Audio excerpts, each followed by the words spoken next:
I do. And thank you to John for mentioning short story. I wrote this, oh gosh, 13 years ago.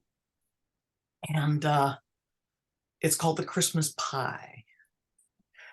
It was already Christmas Day, and 9-year-old Hannah, much as she would be capable and pleading, never seemed to get her way with her mother. And ever since the untimely death of her father from a heart attack, little Hannah was always having to take orders from her cold-hearted, psychologically abusive mama.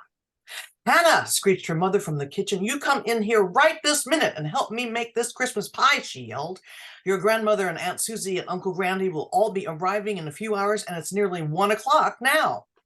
Hannah obediently obeyed, shuffling slowly into the kitchen, because although she would have much rather be warmly bundled up and playing outside in the snow, the alternative was too painful not to obey. Her mother was always screaming at her to do this or clean up that. Rarely did Hannah's mother hug her or hold her or tell her what a good little girl she was. Usually her mother would fix herself a big stiff drink and sit back in one of her 2 favorite chairs, legs spread apart, all the while criticizing Hannah mercilessly and with unwavering hostility, while Hannah did her best to fulfill her mother's harsh orders. As Hannah entered the kitchen, she heard her mother grumbling while directing crude obscenities at the gas oven, which apparently wouldn't light.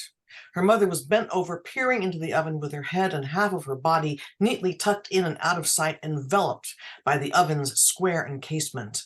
As she finally got the oven's pilot light to ignite, her rather wide derriere jiggled with anticipatory delight, and Hannah acted on impulse. Without a moment's hesitation, Hannah did the one thing she'd always dreamed of doing.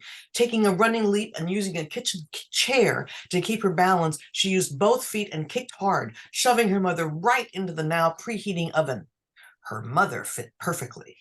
Next, Hannah pushed the kitchen chair up against the oven's door handle to secure it, and setting the oven temperature to a nice hot 450 degrees, she went about the business of making a lovely pie crust. Her mother had taught her well, and by 8 o'clock, when her grandmother, Aunt Susie, and Uncle Randy arrived for Christmas dinner, they all celebrated the Yuletide holiday with much joy and jubilation. But where was Hannah's mother? They all asked each other. Well, never mind. Who could worry about a thing like that when there was such a delicious, steaming, savory pie to enjoy? Bon appetit.